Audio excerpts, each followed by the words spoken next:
আসসালামু আলাইকুম। তো আশা করি নিশ্চয়ই সকলেই ভালো আছেন। আমি চাই আপনারা সবসময় ভালোর দলেই থাকুন। গত ভিডিওতে আমি ব্রাজিলের একজন হারিয়ে যাওয়া নক্ষত্র অস্কার সান্তোসকে নিয়ে কথা বলেছিলাম। তো আজকের এই ভিডিওতে আমরা কথা বলবো ব্রাজিলের আরেকজন হারিয়ে যাওয়া নক্ষত্র ফিলিপে কৌতিনোকে নিয়ে, যাকে একটা সময় সবাই জাদুর কৌটা হিসেবে ডাকতো। তো আজকের এই ভিডিওতে আমরা কথা বলবো ফিলিপে কৌতিনোকে নিয়ে, তার বর্তমান অবস্থাটা কি, তিনি বর্তমানে কোন সিচুয়েশনে আছেন, তিনি জাতীয় দলে ব্যাক করতে পারবে কিনা সেই বিষয়টা নিয়ে কথা বলার ট্রাই করব। কারণ আপনারা আমার মেইন চ্যানেলে কিন্তু বারবার প্রশ্ন করেছিলেন অনেকেই যে অথিনোর আর জাতীয় দলে ব্যাক করার সম্ভাবনা রয়েছে কিনা। তো সেই জন্যই কিন্তু আজকের এই ভিডিওতে কথা বলা। প্রথমত আমরা যদি অথিনোর ছোট্ট ক্যারিয়ারটার কথা বলি, তাহলে দেখতে পারবো যে এই পর্যন্ত তিনি ব্রাজিলিয়ান লিগ এবং ইউরোপে বেশ অনেকগুলো ক্লাবের হয়ে খেলেছেন। এখন আমরা যদি তার ক্যারিয়ারটা দেখি, তাহলে দেখতে পারবো তিনি বাস্কোডা গামা থেকে প্রথমে ইন্টার মিলান থেকে এম্পোলি, এম্পোলি থেকে লিভারপুল, লিভারপুল থেকে বার্সেলোনা, বার্সেলোনা থেকে বায়ার্ন মিউনিক, বায়ার্ন মিউনিক থেকে আবার বার্সেলোনা, তারপর এস্টন ভিলা, এস্টন ভিলা থেকে আল দোহাইল, আল দোহাইল থেকে আবারও এখন ব্রাজিলিয়ান তার পূর্বের ক্লাব, যে ক্লাবটাতে তিনি পরিচিত পেয়েছিলেন ওই বাস্কোডা গামাতে আবারও ব্যাক করেছেন। এখন আমরা যদি তার ব্রাজিলের ক্যারিয়ারটা দেখি, তাহলে দেখতে পারবো যে তিনি ব্রাজিলের হয়ে 69টা ম্যাচ খেলেছেন। ওই 69টা ম্যাচে 21টা গোল, 11টা অ্যাসিস্ট করেছেন। সো সরাসরি 69 ম্যাচে তার গোল কন্ট্রিবিউশনের হিসেবটা হচ্ছে 32টা। সো মোটামুটি এটাকে ভালো একটা স্টেজ বলতে পারেন। এখন আমরা যদি তার ইউরোপের ক্যারিয়ারটা দেখি, তাহলে দেখতে পারবো যে তিনি ইংলিশ প্রিমিয়ার লিগের ক্লাব লিভারপুলে তার বর্ণাঢ্য একটা ক্যারিয়ার কাটিয়েছেন। ওইখানে তিনি বেশ ভালো মানের ফুটবল খেলে পাড়ি জমিয়েছিলেন বার্সেলোনাতে। আর তিনি যখন বার্সেলোনাতে পাড়ি জমিয়েছিলেন, তখন কিন্তু 2018 সালে 135 মিলিয়ন দিয়ে বার্সেলোনা তাকে কিনে নিয়েছিল। সো আপনি বুঝতে পারতেছেন যে 135 মিলিয়ন দিয়ে একটা প্লেয়ারকে তো এমনি এমনি কিনে নেয় না। প্লেয়ারটার ক্লাস ছিল, প্লেয়ারটার ভালো পারফরমেন্স ছিল, প্লেয়ারটার ভালো কোয়ালিটি ছিল দেখে তাকে কিনে নিয়েছে। এখন আমরা যদি তার লিভারপুলের ক্যারিয়ারটা দেখি, তাহলে দেখতে পারবো যে 2013 থেকে 2018 সাল পর্যন্ত তিনি লিভারপুলের হয়ে ম্যাচ খেলেছেন, 201টা গোল করেছে, 54টা এবং অ্যাসিস্ট করেছে 43টা। সো এইখানে আমরা দেখতে পারতেছি যে তার লিভারপুলের হয়ে দুর্দান্ত একটা ক্যারিয়ার ছিল। এখন এই ক্যারিয়ারটা তিনি ধ্বংস করে দিয়েছেন, নিজে ধ্বংস করে দিয়েছেন। তিনি যখন লিভারপুল ছেড়ে যখন বার্সেলোনাতে যোগ দিলেন, সো বার্সেলোনাতে যাওয়ার পরে একের পরে ইনজুরির কারণে তিনি বার্সেলোনার স্কোয়াড থেকে বারবার ছিটকে যাচ্ছিলেন। তো পরবর্তীতে বার্সেলোনা তাকে কিন্তু লোনে দিয়েছিলেন বায়ার্ন মিউনিকের কাছে, ওইখানেও তিনি ভালো করেছিলেন। এখন আমরা যদি বার্সেলোনার ক্যারিয়ারটা দেখি, তাহলে টোটালি দেখতে পারবো যে প্রথম দফায় তিনি 76টা ম্যাচে 20টা গোল, 12টা অ্যাসিস্ট করেছেন এবং তিনি যখন বায়ার্ন মিউনিক থেকে আবারও বার্সেলোনায় ব্যাক করেছেন, তখন 30 ম্যাচে 5 গোল 2 অ্যাসিস্ট করেছেন। অর্থাৎ বার্সেলোনার হয়ে তিনি টোটাল ম্যাচ খেলেছেন 106টা, যেখানে তিনি গোল প্লাস অ্যাসিস্টে কন্ট্রিবিউশন করেছেন 39টা। সো এটা, এই যে ক্যারিয়ারটা তার, এই ক্যারিয়ারটাকে আপনি একজন অ্যাটাকিং মিডফিল্ডার হিসেবে ভালো বলতে পারবেন, বাট তিনি বারবার ইনজুরি পিক করার কারণে তাকে আর বার্সেলোনা ধরে রাখেনি।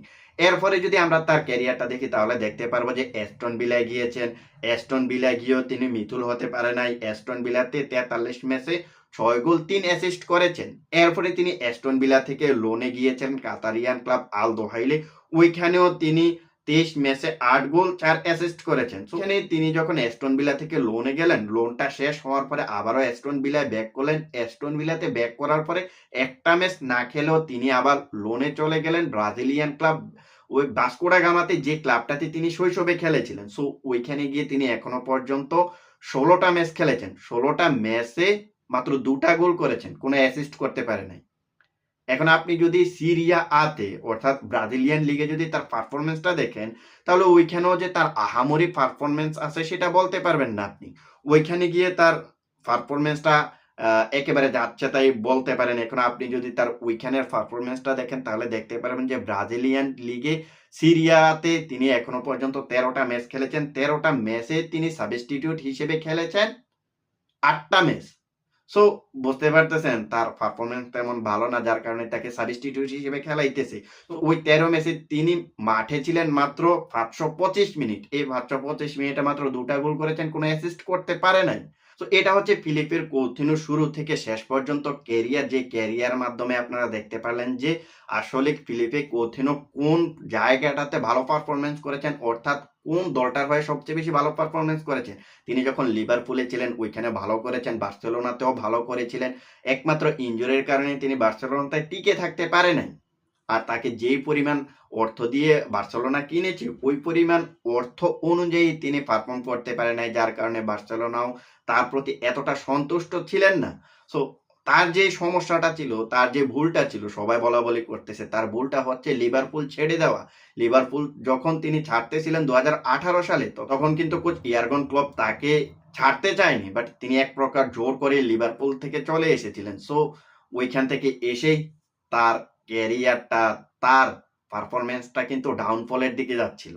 তো এখন বর্তমানে কথা হচ্ছে ফিলিপে কৌতিনো ব্রাজিল জাতীয় দলে ডাক পাবে কিনা। দেখুন, ফিলিপে কৌতিনো একটা সময়ে ব্রাজিল দলে দারুণ সার্ভিস দিয়েছে, তিনি ইউরোপের টপ মিডফিল্ডারের একজন ছিলেন, বাট বর্তমানে বয়সটাও তার পক্ষে নাই, আর পারফরমেন্স তো যাচ্ছে তাই অবস্থা।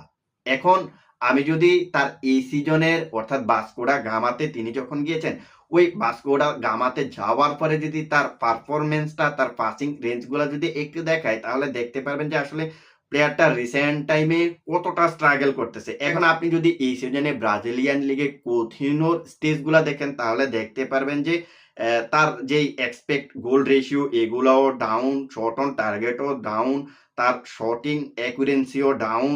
তার একটা মাত্র পজিটিভ জিনিস হচ্ছে তার পাসিং রেঞ্জটা একটু ভালো, 83% আছে, আর বাকি যে জিনিসগুলো দেখতেছেন সবগুলা দেখবেন যে রেড জোনে রয়েছে। সো বুঝতে পারতেছেন একটা প্লেয়ারের শুধু পাসিং এবিলিটি ছাড়া সবকিছুই খতম হয়ে গিয়েছে। এখন কথা হচ্ছে তিনি যে বর্তমানে লাগাতার একের পর এক বাজে পারফরমেন্স দিতেছেন, এই বাজে পারফরমেন্স দিয়ে তার ব্রাজিল জাতীয় দলে ব্যাক করা ইম্পসিবল বললেই চলে।